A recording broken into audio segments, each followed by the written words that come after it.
Now, I want to get to the bottom of this discussion about turnover per head. So Andrew and Julian say they used to have a turnover of £50,000 per employee, 50k, and that now they've raised that to 200k per head per employee. Now, this is not the same as profit, but it does give you a really good measure of the efficiency of an organisation. And you might want to look at those numbers for your organisation. They're easy to get because you just look at the total turnover and the total headcount. And those are two numbers we know. So how have they done this? Why can't everyone do this? Let's just explore this a little bit. So if you are just a plumber or a trainer like me, one person, it's not too difficult to have a turnover of 200k. It's not all profit, but that's the turnover. So that's fine. So you could be forgiven for thinking, I want to multiply this up. I want to earn more. So what I'm going to do is I'm going to employ 4 people.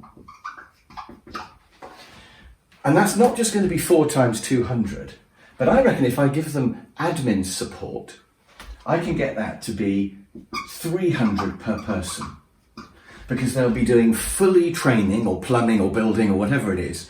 They won't have to waste their time on other stuff. So I'm going to give them 6 admin people, 6 support people. And that includes sales. I'm going to call it admin support. So 6 other people are going to do all the selling, all the design, all the procurement, all the finance, everything. So these people could just earn. So the 6 that we're adding are actually not bringing any more income in, but they're making these people more efficient.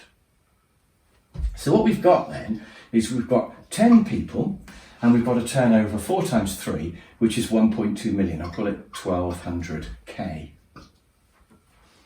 So that gives us a turnover per head of 120k, which is lower than the 200.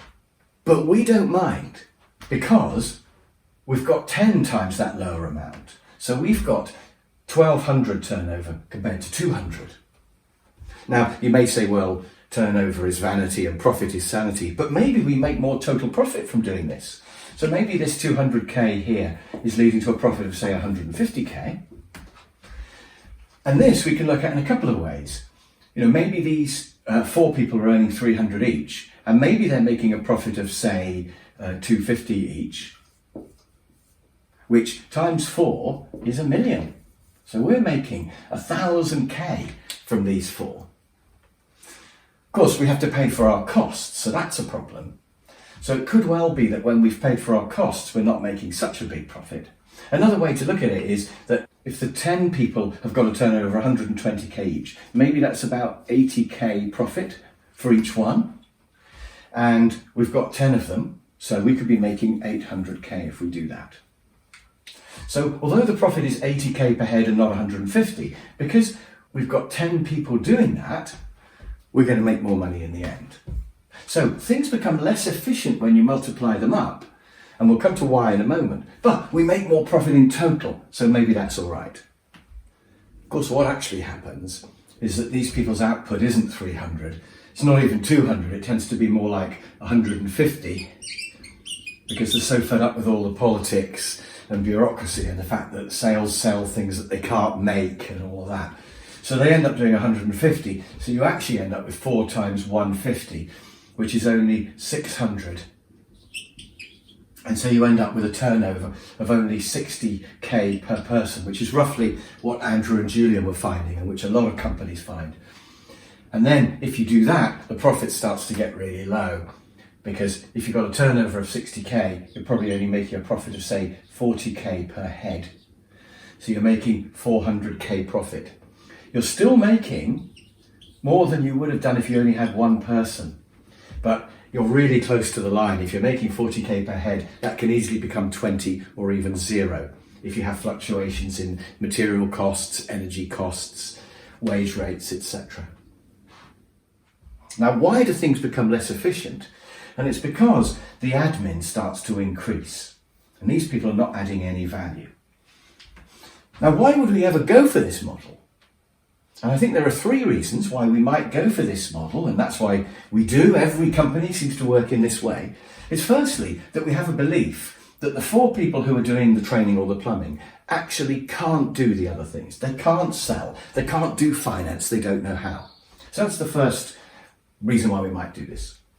The second reason is a belief that even if they could do the finance or the sales, they wouldn't do it as well. So the finance are specialists, the salespeople are specialists. So why don't we free up the 4 to be really good at what they do and everyone else be specialists in what they do? And we'll get some sort of economy in that way, even though the numbers don't really seem to bear that out. And I think the third reason why we do this is we think that not only will these admin people be better at it, but they'll be cheaper as well. We'll pay them less. So all these support people might be cheaper. So for example, you wouldn't want to have a policeman who's really good at apprehending criminals, one of the 4 who's adding value. You wouldn't want them typing up their own reports really badly with one finger. But actually, maybe you should, because when you really come to it, these admin and support people are not significantly cheaper than the ones bringing in the money. So quite often the HR people and the finance people and the sales people earn just as much as the people earning the money. Sometimes more, because you need managers as well when it gets bigger. So the 3 reasons are they can't do it as well, and they're more expensive. And I think all those reasons are actually wrong, because when you look at it, you get lower turnover per head, you get lower profit per head, but you still make more profit in the end because you've got so many people. But of course, when the profit per head starts to get quite low, but you've got lots of people, you've become a busy fool, and it's quite risky, because if anything tightens up, like exchange rates or costs of materials, costs of energy, then your profit can go from 10% to 5% to 0. Whereas if you've got one person who's earning this large profit percentage, then that's pretty safe. It might go down to 100, it might go up to 200, but you're safe. So there is another alternative. If you want to scale up, rather than going for this model here of specialists and support departments, why not just go to 10 people doing what the one person does? Why not just have 10 trainers or 10 plumbers who each do everything? And they just get on with looking after their own area. They do their own selling, their own accounts, their own procurement, everything, which is what I do. It's not weird. It's what I do. It's what plumbers do. So if we did that, we would just have 10 people with a turnover of 200k each. There might even be some synergy between them, but let's not go there. 10 people with 200, so you'd have a turnover of 2 million. And if they're each making a profit of 150, you would just have 10 times 150, which is 1.5 million profit. And that surely seems a better way to go. So, this view is supported by the numbers. If you look at companies, the bigger a company is, the less efficient it is. And we all know that, don't we? We know that you get madness when companies get big. You get politics and inefficiency, communication problems, loads of management. We've all seen that. And if you look at the statistics, just look at how companies that get bigger have a lower turnover per head. And we all know that smaller companies have a higher turnover per head, and the best turnover per head of all is when it's a one-man band. So if we could have a multiple of a whole lot of one-person bands, that could be the best way to work.